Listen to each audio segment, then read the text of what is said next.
ಸ್ನೇಹಿತರೆ ನಮಸ್ಕಾರ. ನಾನು ರವೀಂದ್ರ ಜೋಶಿ. ನಾನು ಯಾವುದೇ ಸಂಚಿಕೆ ಮಾಡುವಾಗ ವ್ಯಾಕುಲನಾದದ್ದು, ತುಂಬ ಆಲೋಚನೆ ಮಾಡಿದ್ದು ತೀರಾ ಅಪರೂಪ. ನನಗೇನು ಅನಿಸುತ್ತೋ, ನನ್ನ ಬಳಿ ಇರುವಂಥ ದಾಖಲಾತಿಗಳೇನಿದಾವೋ, ನನ್ನ ಹತ್ತಿರ ಇರುವಂಥ ಮಾಹಿತಿ ಏನಿದೆಯೋ ಅದನ್ನು ಇಟ್ಕೊಂಡು ನಿರ್ಭಿಡೆಯಾಗಿ ಮಾತನಾಡಿ ಅಭ್ಯಾಸ. ಆದರೆ ಕೆಲವು ಸಂದರ್ಭದಲ್ಲಿ ಮನಸ್ಸು ಹೇಗೆ ಇದ್ದಕ್ಕಿದ್ದ ಹಾಗೆ ಕುಬ್ಜವಾಗಿ ಬಿಡುತ್ತೆ ಅಂದರೆ, ಏನು ಮಾಡಬೇಕು ತಿಳಿಯಲಾರದಂಥ ಒಂದು ಅಯೋಮಯ ಸ್ಥಿತಿಗೆ ಹೋಗಿಬಿಡುತ್ತೆ. ಅಂಥದ್ದೊಂದು ಸಂದರ್ಭದಲ್ಲಿ ಈ ಸಂಚಿಕೆಯನ್ನು ತಮ್ಮೆದುರಿಗೆ ಪ್ರಸ್ತುತಪಡಿಸ್ತಾ ಇದ್ದೀನಿ. ತಮಗೆ ಗೊತ್ತಿರಲಾರ್ದೇನೂ ಇಲ್ಲ, ತಮಗೆ ಗೊತ್ತಿರೋ ವಿಷಯವೇ. ಆದರೆ ನಾನು ನೋಡ್ತಾ ಇರುವಂಥ ದೃಷ್ಟಿಕೋನ ಸ್ವಲ್ಪ ಭಿನ್ನವಾದದ್ದು. ನಿಮ್ಮೆಲ್ಲರ ನೆಚ್ಚಿನ ಕಾದಂಬರಿಕಾರ ಸರಸ್ವತಿ ಪುತ್ರ ಭೈರಪ್ಪನವರು ಬಾರದ ಊರಿಗೆ ಹೊರಟೋಗಿದ್ದಾರೆ. ಬೇರೆ ಸಾಹಿತಿಗಳು, ಬೇರೆ ಸಾಹಿತ್ಯಾಸಕ್ತರು ಶ್ರದ್ಧಾಂಜಲಿಯನ್ನು ಸಲ್ಲಿಸುವ ಹಾಗೆ ನಾನು ಅವರ ಬಗ್ಗೆ ಪುಂಖಾನುಪುಂಖವಾಗಿ ಹೊಗಳಲಾರೆ. ಜೊತೆಗೆ ಅವರ ಕಾದಂಬರಿಗಳನ್ನೇ ಓದಿಕೊಂಡು ಬೆಳೆದವನು ನಾನು ಅಂತ ಸುಳ್ಳು ಹೇಳಲಾರೆ. ಇರುವ ವಿಷಯವನ್ನು ಹೇಳ್ತೇನೆ. ಜೊತೆಗೆ ಅವರ ನಿಕಟ ಸಂಪರ್ಕ ಸಾಧ್ಯವಾದಂಥ ಬಗೆಯನ್ನು ತಮ್ಮೆದುರಿಗೆ ವಿವರಿಸುವಂಥ ಒಂದು ಪ್ರಯತ್ನವನ್ನು ಮಾಡ್ತೀನಿ. ನಿಮಗೆ ಗೊತ್ತು, ನಾನು ಆಗಸ್ಟ್ 5, 2019 ಆರ್ಟಿಕಲ್ 370 ರದ್ದಾದ ಸಂದರ್ಭದಲ್ಲಿ ಒಂದು ಪುಸ್ತಕವನ್ನು ಬರೆದೆ, ಅಮಿತ್ ಶಾ ಅಂತೇಳಿ. ನನ್ನ ಭಾಳಷ್ಟು ಸಾಮಾಜಿಕ ಪರಿವಾರದ ಸದಸ್ಯರು ಈ ಪುಸ್ತಕವನ್ನು ತರಿಸ್ಕೊಂಡಿದ್ದಾರೆ. ಈ ಪುಸ್ತಕ ಕೋವಿಡ್ ಸಂದರ್ಭದಲ್ಲಿ ಬಿಡುಗಡೆಯಾಗಿದ್ದರಿಂದಾಗಿ ಆವಾಗಿದ್ದಂಥ ಮುಖ್ಯಮಂತ್ರಿ ಆದಂಥ ಯಡಿಯೂರಪ್ಪನವರು ಅವರ ನಿವಾಸದಲ್ಲಿ ಬಿಡುಗಡೆ ಮಾಡಿದರು. ಅದಾದ ಮೇಲೆ ಅದಕ್ಕೆ ಸಾಹಿತ್ಯಾತ್ಮಕ ಮೆರುಗು ದೊರಕಿದ್ದು ಹೇಗೆ ಅಂತಂದರೆ, ನನ್ನ ಗುರುಗಳಾದಂಥ ಮತ್ತು ನನ್ನ ಪರಮ ಹಿರಿಯ ಸ್ನೇಹಿತರಾದಂಥ ಡಾಕ್ಟರ್ ಪ್ರಧಾನ್ ಗುರುದತ್ ಅವರ ಸಾಮೀಪ್ಯದಿಂದಾಗಿ ಭೈರಪ್ಪನವರ ಮೂಲಕ ಆ ಪುಸ್ತಕವನ್ನು ಬಿಡುಗಡೆ ಮಾಡಿಸುವಂಥ ಒಂದು ಸುಯೋಗ ನನಗೆ ದೊರಕಿತ್ತು. ಸ್ನೇಹಿತರೆ, ನಿಮ್ಗೆ ಹೇಳ್ತೀನಿ, ಆ ಸಂದರ್ಭದಲ್ಲಿ ಯಾರನ್ನೂ ಮನೆಯೊಳಗೆ ಬಿಟ್ಟು ಕೊಡಲಾರದಂಥ ಭೈರಪ್ಪನವರು ಕೇವಲ ಡಾಕ್ಟರ್ ಪ್ರಧಾನ್ ಗುರುದತ್ ಅವರು ಹೇಳಿದ್ದಾರೆ ಅನ್ನುವಂಥ ಕಾರಣಕ್ಕೋಸ್ಕರ ತಮ್ಮ ಮನೆಯೊಳಗೆ ಕರೆಸಿಕೊಂಡು ಈ ಪುಸ್ತಕವನ್ನು ಬಿಡುಗಡೆ ಮಾಡಿಕೊಟ್ಟದ್ರ ಬಗ್ಗೆ ನನಗೆ ವಿಶೇಷತೆ ಏನೂ ಅನ್ನಿಸ್ಲಿಲ್ಲ. ಅದರ ಬಗ್ಗೆ ಭಾಳ ದೊಡ್ಡದಾದಂಥ ಹೆಮ್ಮೆ ಪಡಬೇಕಾದಂಥ ವಿಚಾರ ಏನೂ ಅಲ್ಲ. ಬೆಳಗ್ಗೆ ಸುಮಾರು 11-12 ಗಂಟೆಗೆ ಪುಸ್ತಕ ಬಿಡುಗಡೆ ಮಾಡಿಸಿದ್ವಿ. ಸಂಜೆ 7 ಗಂಟೆಗೆ ನನಗೊಂದು ಕರೆ ಬಂತು, ಲ್ಯಾಂಡ್ಲೈನ್ನಿಂದ ಒಂದು ಫೋನು. ಅವು ಕೋವಿಡ್ ಸಂದರ್ಭ, ಯಾರೂ ಹೊರಗಡೆ ಓಡಾಡ್ತಾ ಇರಲಿಲ್ಲ. ಒಂದು ಲ್ಯಾಂಡ್ಲೈನಿಂದ ಬಂದಂಥ ಫೋನು. ಆ ಕಡೆಯಿಂದ ಧ್ವನಿ, ನಾನು SL ಭೈರಪ್ಪ ಅಂತ ಹೇಳ್ತಾ ಇದ್ದಾರೆ. ನಿಮ್ಮ ಇಡೀ ಪುಸ್ತಕ ಓದಿದೆ, ನನಗೆ ಭಾಳ ಖುಷಿ ಆಯಿತು. ಆದರೆ ಒಂದು ತಪ್ಪು ಬರೆದಿದ್ದೀರಿ ನೀವು. ನಾನು ಏನು ಅಂತ ಕೇಳಿದೆ. ಇಷ್ಟನೇ ಪುಟದ ಇಷ್ಟನೇ ಸಾಲಿನಲ್ಲಿ ನೀವು ಮೊದಲ ಪ್ರಧಾನಿಯಾಗಿ ನೆಹರು ಅವರು ಆಯ್ಕೆಯಾದರು, ಅವರು ಆಯ್ಕೆಯಾಗಿದ್ದಲ್ಲ, ಅವರನ್ನು ಹೇರಿದ್ದು. ಆದ್ದರಿಂದ ನಿಮ್ಮ 2ನೇ ಆವೃತ್ತಿಯಲ್ಲಿ ಇದನ್ನು ಸರಿಪಡಿಸಿಕೊಳ್ಳಿ ಅಂತ ಹೇಳಿದರು. ಒಬ್ಬ ಮೇರು ಸಾಹಿತಿ, 21 ಅದ್ಭುತವಾದಂಥ ಕಾದಂಬರಿಗಳನ್ನು ಸೃಷ್ಟಿಸಿದಂಥ ವ್ಯಕ್ತಿ, ಜಗದ್ವಿಖ್ಯಾತಗೊಂಡಂಥ ವ್ಯಕ್ತಿ, ನನ್ನಂಥ ಒಬ್ಬ ಸಾಮಾನ್ಯ ವ್ಯಕ್ತಿ ಬರೆದಂಥ ಪುಸ್ತಕವನ್ನು ಅವರು ಓದಬೇಕಾದ ಅಗತ್ಯ ಇರಲಿಲ್ಲ. ಎಣ್ಣೆದ್ದಾಗ ಓದಿದ ಮೇಲೆ ಅದರಲ್ಲಿರುವಂಥ ಲೋಪವನ್ನು ಹೇಳಿ ಸರಿಪಡಿಸಿಕೊಳ್ಳುವಂಥ ಹೇಳುವಂಥ ಸೌಜನ್ಯವನ್ನು ಮೆರೆಯಬೇಕಾದ ಅಗತ್ಯ ಇರಲಿಲ್ಲ. ಭೈರಪ್ಪನವರ ವ್ಯಕ್ತಿತ್ವವನ್ನು ಹೇಳಲಿಕ್ಕೆ ಇದೊಂದು ಉದಾಹರಣೆ ಸಾಕು ಅಂತ ನನಗೆ ಅನಿಸುತ್ತೆ. ಆದರೆ ಅವರ ಜೊತೆ ನಮ್ಮ ನಿಕಟ ಸಂಪರ್ಕ ಎಷ್ಟು ಆಗಿಬಿಡ್ತು ಅಂದರೆ, ನನಗೆ ಗೊತ್ತಿಲ್ಲದ ಹಾಗೆಯೇ ಪರೋಕ್ಷವಾಗಿ ನನ್ನೊಳಗೆ ಅವರು ಆವರಿಸ್ಕೋತಾ ಹೋದರು. ಹಾಗೆ ನೋಡಿದರೆ ನಾನು ಭೈರಪ್ಪನವರ ಸಾಹಿತ್ಯವನ್ನು ಓದಿ ಬೆಳೆದಂಥ ವ್ಯಕ್ತಿಯೇ ಅಲ್ಲ. ಅವರು ಕೆಲವು ಕಾದಂಬರಿಗಳನ್ನು ಓದಿದಂಥ ವ್ಯಕ್ತಿ. ಓದಿದ್ರ ಬಗ್ಗೆ ನಾನು ಗಾಢವಾಗಿ ಅವರ ಪರಿಣಾಮವನ್ನು ನನ್ನ ಮೇಲೆ ಬೀರಲಿಲ್ಲ, ಪ್ರಾಮಾಣಿಕವಾಗಿ ಹೇಳ್ತೇನೆ. ನಾನು ಪ್ರಾರಂಭದಲ್ಲಿ ಪತ್ತೆದಾರಿ ಕಾದಂಬರಿಗಳನ್ನ ಓದ್ಕೊಂಡು ಬೆಳೆದಂಥ ವ್ಯಕ್ತಿ. ನರಸಿಂಹಯ್ಯನಂಥವರು, ದೇಸಾಯಿ ಅಂಥವ್ರು ಬರೆದಂಥ ಕಾದಂಬರಿಗಳನ್ನ ಓದಿ ಬೆಳೆದವನು ಬಸವರಾಜ ಕಟ್ಟಿಮನೆಯವರು. ಅದಾದ ಮೇಲೆ ಎಂಡಮೂರಿ ವೀರೇಂದ್ರನಾಥ್ ಅವ್ರ ಬಗ್ಗೆ ಅಪಾರವಾದಂಥ ಪ್ರೀತಿಯನ್ನು ಇಟ್ಕೊಂಡು ಅವರಿಷ್ಟೂ ಕಾದಂಬರಿಗಳನ್ನು ಖರೀದಿ ಮಾಡಿ ಸ್ನೇಹಿತರಿಗೆಲ್ಲ ಹಂಚಿ ಅದ್ರ ಬಗ್ಗೆ ಎಲ್ಲ ಕಡೆ ಚರ್ಚೆ ಮಾಡ್ತಾ ಇದ್ದಂಥ ವ್ಯಕ್ತಿ. ಅದಾದ ಮೇಲೆ ಇಂಗ್ಲೀಷ್ ಸಾಹಿತ್ಯದ ಕಡೆ ಮಾರು ಹೋದಂಥ ವ್ಯಕ್ತಿ. ಹೀಗಾಗಿ ನನಗೆ ಅದ್ಯಾಕೋ ಭೈರಪ್ಪನವರ ಕಾದಂಬರಿ ನನ್ನ ಬದುಕಿನಲ್ಲಿ ಭಾಳ ದೊಡ್ಡ ಮಟ್ಟದ ಗಾಢ ಪರಿಣಾಮವೇನೇನು ಬೀರಲಿಲ್ಲ. ಆದರೆ ಬದುಕು ಹೇಗಿರುತ್ತೆ ನೋಡಿ, ನಮಗೆ ಗೊತ್ತಿಲ್ಲದ ಹಾಗೆ ಅವರ ಸಾಮೀಪ್ಯ ನನಗೆ ದೊರಕಿದ್ದು ಅವರ ಪರಮ ಮಿತ್ರರಾದಂಥ, ಅವರ ಬದುಕಿನ ಭಾಗವಾದಂಥ ಡಾಕ್ಟರ್ ಪ್ರಧಾನ್ ಗುರುದತ್ ಅವರಿಂದ. ಡಾಕ್ಟರ್ ಪ್ರಧಾನ್ ಗುರುದತ್ ಅವರು ತಮಗೆ ಗೊತ್ತಿರುವ ಹಾಗೆ ಕುವೆಂಪು ಭಾಷಾ ಭಾರತೀಯ ಮೊಟ್ಟ ಮೊದಲ ಅಧ್ಯಕ್ಷರು, ಪ್ರಖ್ಯಾತ ಅನುವಾದಕರು, ಸಹಸ್ರಾರು ಪುಸ್ತಕಗಳ ಅನುವಾದ ಮಾಡಿದ್ದಾರೆ, ಹಲವು ಭಾಷೆಗಳಲ್ಲಿ ಪಾರಂಗತರು. ಯಾವ ಭಾಷೆ ಕೇಳ್ತಾರೆ ಆ ಭಾಷೆ ಮೇಲೆ ಅವರು ಪಾರಮ್ಯವನ್ನು ಮೆರೆದಂಥ ವ್ಯಕ್ತಿ. ಭೈರಪ್ಪನವರು ಯಾವುದೇ ವಿಷಯವನ್ನು ಚರ್ಚೆ ಮಾಡಬೇಕು ಅಂದರೆ ಅಲ್ಲಿ ಡಾಕ್ಟರ್ ಪ್ರಧಾನ್ ಗುರುದತ್ ಇರಬೇಕು. ಪ್ರತಿ ದಿವಸ ಬೆಳಗ್ಗೆ ಡಾಕ್ಟರ್ ಪ್ರಧಾನ್ ಗುರುದತ್ ಮತ್ತು ಭೈರಪ್ಪನವರು ಒಟ್ಟೊಟ್ಟಿಗೆ ವಾಕಿಂಗ್ ಹೋಗೋರು. ಪ್ರಧಾನ್ ಗುರುದತ್ ಅವರು ಬೆಳಗ್ಗೆ ಅವ್ರ ಮನೆಯಿಂದ 5 ನಿಮಿಷದ ಅಂತರದಲ್ಲಿರುವಂಥ ಭೈರಪ್ಪನವ್ರ ಮನೆ ಹತ್ತಿರ ಹೋಗೋರು. ಭೈರಪ್ಪನವರು ಅವರು ಸೇರಿ ಪಾರ್ಕ್ನಲ್ಲಿ ವಾಕಿಂಗ್ ಮಾಡೋದು. ವಾಕಿಂಗ್ ಮಾಡಿ ಆದ ಮೇಲೆ ಕಾಫಿ ಕುಡಿದ ಮೇಲೆ ವಾಪಸ್ ಭೈರಪ್ಪನವರನ್ನು ಅವರ ಮನೆಗೆ ಬಿಟ್ಟು ಪ್ರಧಾನ್ ಗುರುದತ್ ಅವರು ಬರೋರು. ಇದು ಮೈಸೂರಿನ ಕುವೆಂಪು ನಗರದಲ್ಲಿ ಇಷ್ಟು ವರ್ಷಗಳ ಕಾಲ, ಸುಮಾರು 50 ವರ್ಷದ ಸ್ನೇಹ ಅವ್ರದ್ದು. 50 ವರ್ಷ ನಿರಂತರವಾಗಿ ನಡ್ಕೊಂಬಂದಂಥ ಪ್ರಕ್ರಿಯೆ. ಮಜಾ ನೋಡಿ, ವಿಡಂಬನೆ ಬದುಕಿನಲ್ಲಿ ಹೇಗಿರುತ್ತೆ ಅಂದರೆ, ಕುವೆಂಪು ನಗರದಲ್ಲಿ ಶಾಂತಿಸಾಗರ್ ಅಂತ ಒಂದು ಸ್ಟಾಪ್ ಇದೆ. ಅಲ್ಲಿ ಆ ಕುವೆಂಪು ನಗರ ಶಾಂತಿಸಾಗರ್ ಪಕ್ಕದ ಲೈನ್ನಲ್ಲಿ ಇವ್ರ ಮನೆ, ಭೈರಪ್ಪನವ್ರ ಮನೆ, ಉದಯ ರವಿ ಅಂತ ರಸ್ತೆ ಹೆಸರು.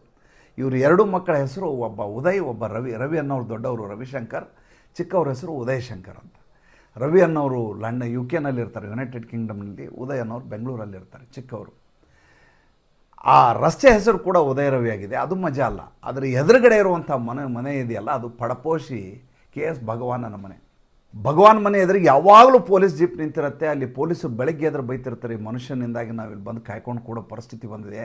ಒಂದು ಲೋಟ ನೀರು ಸಹ ಸಿಗೋದಿಲ್ಲ, ಟಾಯ್ಲೆಟಲ್ಲಿ ಹೋಗೋಕ್ಕೂ ಗೊತ್ತಾಗೋದಿಲ್ಲ, ನಮಗೆ ಪನಿಷ್ಮೆಂಟ್ ಡ್ಯೂಟಿ ಹಾಕಿದ್ದಾರೆ ಅಂತ ಬೈಕೊಂಡು ಓಡಾಡ್ತಾ ಇರ್ತಾರೆ. ಎದುರುಗಡೆ ಒಬ್ಬ ಏನು ಶಬ್ದಗಳಿರಲಾರ್ದಂಥ ಒಬ್ಬ ಅದ್ಭುತವಾದಂಥ ಸಾಹಿತಿ, ಜಗದ್ವಿಖ್ಯಾತ ವ್ಯಕ್ತಿ ಭೈರಪ್ಪನವರ ಮನೆ.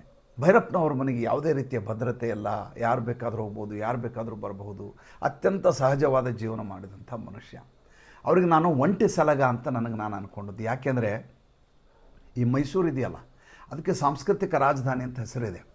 ಆದರೆ ಮಜಾ ಏನಂದರೆ, ಇಲ್ಲಿರುವಷ್ಟು ಸಾಹಿತಿಗಳ ರಾಜಕೀಯ ಬೇರೆ ನಿಮ್ಗೆ ಎಲ್ಲೂ ಸಿಗ್ಲಿಕ್ಕೆ ಸಾಧ್ಯವೇ ಇಲ್ಲ. ಎಡಚರರ ತವರು ನೆಲ ಯಾವುದಾದ್ರೂ ಇದ್ದರೆ ಅದು ಮೈಸೂರು. ಆ ಎಡಚರರ ನೆಲ ಅಷ್ಟೇ ಅಲ್ಲ, ವಿಚಾರವಾದಿಗಳ ಹೆಸರಿನಲ್ಲಿ ಗುಂಪುಗಾರಿಕೆ ಮಾಡೋದು, ರಾಜಕೀಯ ಮಾಡೋದು, ರಾಜಕೀಯ ಪಡಸಾಲೆಯಲ್ಲಿ ಮೊಗಸಾಲೆಯಲ್ಲಿ ಓಡಾಡೋದು, ಗುಂಪುಗಾರಿಕೆ ಮಾಡಿಕೊಂಡು ತಮ್ಮನ್ನು ತಾವು ಪ್ರೊಜೆಕ್ಟ್ ಮಾಡ್ಕೊಳ್ಳೋದ್ರಲ್ಲೇ ನಿರತರಾಗಿರುವಂಥ ಸಾಹಿತಿಗಳು ಜಾಸ್ತಿ. ಅದರಲ್ಲಿ ಒಂದಷ್ಟು ಜನ ಪ್ರಾಧ್ಯಾಪಕರು ಬೇರೆ. ಎಂದೂ ಪಾಠ ಮಾಡಲಾರದ ಜನ ಜಗತ್ತಿಗೆ ಆದರ್ಶ ಹೇಳುವಂಥವ್ರು. ಒಬ್ಬರಲ್ಲ ಇಬ್ಬರಲ್ಲ, ಯಾರಾದರೂ 1-2 ಹೆಸರು ಹೇಳಿಬಿಡ್ಬೋದು. ತಮ್ಮನ್ನು ಗುರುತಿಸಿಕೊಳ್ಳಲಿಕ್ಕೆ ಒಂದೋ ಕುವೆಂಪುನವರ ಹೆಸರನ್ನು ಹೇಳ್ಕೊಂಡು ಬದುಕನ್ನು ಕಟ್ಕೊಂಡವರು ಒಂದಷ್ಟು ಜನ, ದೇಜಗೌ ಹೆಸರು ಹೇಳ್ಕೊಂಡು ಬದುಕನ್ನು ಕಟ್ಕೊಂಡವರು ಒಂದಷ್ಟು ಜನ, CPK ಹೆಸರು ಹೇಳ್ಕೊಂಡು ಒಂದಷ್ಟು ಜನ, ಹೀಗೆ ಬೇರೆ ಬೇರೆ ಬೇರೆ ಬೇರೆ ಗುಂಪುಗಳಿರುವ ಮೈಸೂರಿನಲ್ಲಿ ಯಾವುದೇ ಇಸಮ್ಗೊಳಗಾಗಲಾರದೆ, ಯಾವುದೇ ಗುಂಪಿನ ಜೊತೆ ಗುರುತಿಸಿಕೊಳ್ಳಾರದೆ, ಸ್ವತಂತ್ರವಾಗಿ ಏಕಾಂಗಿಯಾಗಿ ಏಕಾಂತದಲ್ಲಿ ತನ್ನ ಸಾಹಿತ್ಯದ ತಪಸ್ಸನ್ನು ಮಾಡಿದಂಥ ವ್ಯಕ್ತಿ ಭೈರಪ್ಪನವರು. ಅದಕ್ಕೆ ನಾನು ಭಾಳ ವಿಶೇಷ ಅನ್ನಿಸ್ತಾರೆ ಅವರು. ಅವ್ರು ಯಾವತ್ತೂ ಪ್ರಚಾರಕ್ಕಾಗಿ ಹುಡ್ಕೊಂಡು ಹೋಗಲೇ ಇಲ್ಲ. ಉಳಿದ ಎಲ್ಲ ಗುಂಪುಗಳು ಬೆಳಗ್ಗೆ ಎದ್ರೆ ಯಾವುದೋ ಒಂದು ಹೋರಾಟದ ಹೆಸರಿನಲ್ಲಿ ಪತ್ರಿಕೆಯಲ್ಲಿ ಹೆಸರು ಬರಲಿ ಅಂತ ಹಪಾಪಿಸೋರು. ಆದರೆ ತದ್ವಿರುದ್ಧವಾದಂಥ ವ್ಯಕ್ತಿತ್ವ ಭೈರಪ್ಪನವ್ರದ್ದು. ಜನಪ್ರಿಯತೆ ಅವ್ರನ್ನ ಹುಡ್ಕೊಂಡು ಬರ್ತಾಯಿತ್ತು, ಪತ್ರಿಕೆಗಳು ಅವ್ರನ್ನ ಹುಡ್ಕೊಂಡು ಬರ್ತಾಯಿತ್ತು, ಅಭಿಪ್ರಾಯ ಹೇಳಿ ಅಂತ ಕೇಳ್ತಾಯಿದ್ರು. ಆದರೆ ಇವ್ರು ಎಂಥ ನಿಷ್ಠುರವಾದಿ ಅಂದರೆ, ಇವತ್ತು ಯಾಕೆ ಬಂದಿರಿ ಅಂತ ಫಸ್ಟ್ ಕೇಳೋರು. ಆಮೇಲೆ ಭಾಳ ವಿಚಿತ್ರ ಇದ್ದದ್ದು ಅವ್ರ ಮನೆ. ಏನಪ್ಪ ಅಂದರೆ, ದೊಡ್ಡ ಕಂಪೌಂಡು, ನೀವು ಅಲ್ಲಿ ಮನೆ ಒಳಗಡೆ ಹೋಗ್ಬಿಟ್ರೆ ಕಿಟಕಿಯಿಂದ ಅವರ ಧರ್ಮಪತ್ನಿ, ಯಾರು ನೀವು, ನಾನು ಹೆಸರು ಹೇಳ್ತೇನೆ ಅಂದ್ಕೊಳ್ಳಿ, ರವೀಂದ್ರ ಜೋಶಿ ಅಂತ ಹೆಸರು ಹೇಳಿದೆ. ಹೆಸರು ಹೇಳಿದ ತಕ್ಷಣ ಅಪಾಯಿಂಟ್ಮೆಂಟ್ ಇದೆಯಾ ಅಂತ ಕೇಳೋರು. ಇಲ್ಲ ಅಂತ ಹೇಳಿದರೆ ಅಪಾಯಿಂಟ್ಮೆಂಟ್ ತೊಗೊಂಬನ್ನಿ. ಅಪಾಯಿಂಟ್ಮೆಂಟ್ ಎಲ್ಲಿ ತೊಗೊಳ್ಳೋದು? ಅಪಾಯಿಂಟ್ಮೆಂಟ್ ತೊಗೊಳ್ಳಿಕ್ಕೆ ಒಂದು ಕಾರ್ಯಾಲಯ, ಒಂದು ನಂಬರು ಏನೋ ಕೊಟ್ಟು ಒಬ್ಬ ಯಾವುದೋ ವ್ಯಕ್ತಿ ಇದ್ರು, ಅವ್ರಿಗೆ ಆಪ್ತ ಸಹಾಯಕಿ ಇದ್ದರು.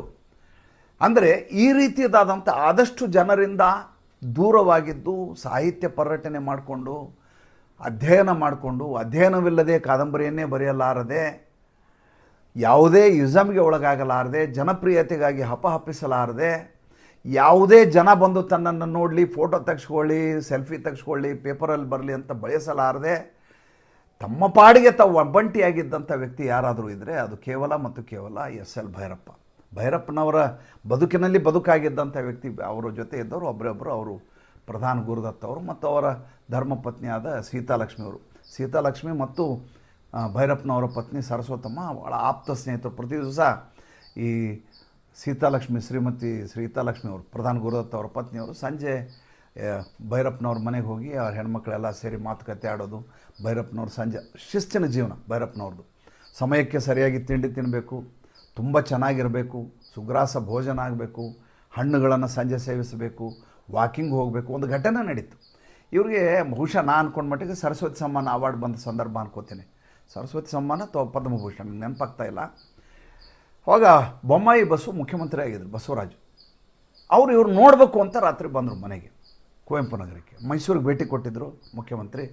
ಅದೇ ತಾನೇ ಮುಖ್ಯಮಂತ್ರಿ ಆಗಿದ್ದರು. ಹುಮ್ಮಸ್ ಬೇರೆ ಒಮ್ಮೆದು, ಉತ್ತರ ಕರ್ನಾಟಕದ ಗಂಡು ಮೆಟ್ಟಿನ ಮುಖ್ಯಮಂತ್ರಿ. ಭೇಟಿಯಾಗಿ ಬರಂಬರ್ರಿ, ಎಲ್ಲೇ ಅದಾರ ಅವ್ರು ಹೋಗೇ ಬರಂಬರ್ರಿ ಅವ್ರ ಮನೆಗೆ ಅಂತೇಳಿ ಬೊಮ್ಮಾಯಿ ಬಸ್ಸು ಕುವೆಂಪು ನಗರದ ಉದಯ ರವಿ ರಸ್ತೆಗೆ ಬಂದರು. ಬಂದು ಇವ್ರ ಮನೆಗೆ ಹೋದರು. ಭೈರಪ್ಪನವ್ರದ್ದು ಒಂದು ಶಿಸ್ತಿದೆ. ಆ ಶಿಸ್ತಿನ ಪ್ರಕಾರ ಅವ್ರು ಸಂಜೆ 7 ಗಂಟೆಗೆ ಮೇಲ್ಗಡೆ ಹತ್ತಿಬಿಟ್ರೆ ಮತ್ತೆ ಕೆಳಗೆ ಇಳಿದು ಬರೋ ಪ್ರಮೇಯ ಇಲ್ಲ ಅವ್ರಿಗೆ ನಡಿಲಿಕ್ಕೆ ಕಾಲು ನೋವು. ಮೇಲಿಂದ ಮೆಟ್ಲಿಂದ ಇಳಿಬೇಕು ಅಂತಂದರೆ ಒಂದು ಆಟೋಮೆಟಿಕ್ ಆದಂಥ ಒಂದು ಸಿಸ್ಟಮನ್ನು ಮಾಡಿದರು. ಆ ಮೆಟ್ಲು ಇಳಿಯೋ ಬದಲು ಒಂದು ಕುರ್ಚಿಯನ್ನು ಆ ಸ್ಟೇರ್ ಕೇಸ್ಗೆ ಜೋಡಿಸಲಾಗಿತ್ತು. ಅದು ರಿಮೋಟ್ ಒತ್ತಿದರೆ ಮೇಲಿಂದ ಕೆಳಗಡೆ ಕುರ್ಚಿ ಕೆಳಗಡೆ ಬರುತ್ತೆ, ಕೆಳಗೆ ಇಳಿಯೋದು. ಅಂದರೆ ಲಿಫ್ಟ್ ವ್ಯವಸ್ಥೆ ಇರಲಿಲ್ಲ. ಇವ್ರಿಗೆ ಕಾಲು ನೋವು, ಬೊಮ್ಮಾಯಿ ಬಸ್ಸುಗೆ ಮಂಡಿ ನೋವು. ಮನೆ ಹತ್ರ ಬಂದರು, ಎಲ್ಲ ಬೊಕ್ಕೆ ಎಲ್ಲ ಹಿಡ್ಕೊಂಡೆಲ್ಲ ಒಂದಿ ಮಾಗದರ ಜೊತೆಗಿದ್ರು ರಾಜಕಾರಣಿಗಳು. ಬಂದು ಕೂಡಲಿ ಇಲ್ಲ ಭೈರಪ್ಪನವ್ರ ಮೇಲೆ ಹೋಗಿದ್ದಾರೆ, ಭೈರಪ್ಪನವ್ರ ಮೇಲೆ ಹೋಗಿದ್ದಾರೆ ಅಂದ್ಕೊ ಕರೀರಿ ಅವ್ರನ್ನ. ಇಲ್ಲ ಅವ್ರು ಬರೋಂಗಿಲ್ಲ, ಮೇಲೆ ಹೋಗಿದ್ದಾರೆ, ಕೆಳಗೆ ಬರಲ್ಲ ಈಗ ಅವರು. ಇವ್ರ ಮೇಲೆ ಹತ್ತಕ್ಕಾಗಲ್ಲ ಬೊಮ್ಮಾಯಿ ಬಸ್ಸುಗೆ. ಕೊನೆಗೆ ಪ್ರಧಾನ ಗುರುದತ್ ಅವರ ಪತ್ನಿ ಸೀತಮ್ಮ ಅವ್ರ ಮೇಲೆ ಹೋಗಿ ಹಿಂಗೆ ಮುಖ್ಯಮಂತ್ರಿ ಬಂದರೆ ಏನು ಮಾಡಲಿ ಅಂತ ಕೇಳಿದ್ರು ಅವರು. ಇಲ್ಲ ನಿಮ್ಮನ್ನು ಭೇಟಿ ಆಗ್ಬೇಕಂತ. ಏನಕ್ಕೆ ಭೇಟಿ ಆಗ್ಬೇಕು ಅವರು ಅಂತ ಕೇಳಿದ್ರು. ಇಲ್ಲ ನಿಮಗೆ ಹಾರೈಸ್ಲಿಕ್ಕೆ ಬಂದಿದ್ದಾರೆ. ಒಲ್ಲದ ಮನಸ್ಸಿನಿಂದ ಕೆಳಗಿಳಿದು ಬಂತು. ತುಂಬ ಚೆನ್ನಾಗಿ ನೋಡ್ಕೊಂಡ್ರು. ಅದಾದಮೇಲೆ ಅಂದರೆ ಆ ವ್ಯಕ್ತಿಗೆ ಯಾವುದೇ ಅಧಿಕಾರದ ಹಿಂದೆ ಹೋಗ್ಬೇಕು, ಅಧಿಕಾರಶಾಹಿಗಳು ತನ್ನ ಮನೆಗೆ ಬರಬೇಕು, ಅವ್ರು ಬಂದು ಪುಷ್ಪಗುಚ್ಛ ಕೊಡಬೇಕು, ಆ ರೀತಿಯದು ಯಾವುದೇ ರೀತಿಯದಾದಂಥ ನಿರೀಕ್ಷೆಗಳು ಅಪೇಕ್ಷೆಗಳೇ ಇರಲಾರ್ದಂಥ ಮನುಷ್ಯ.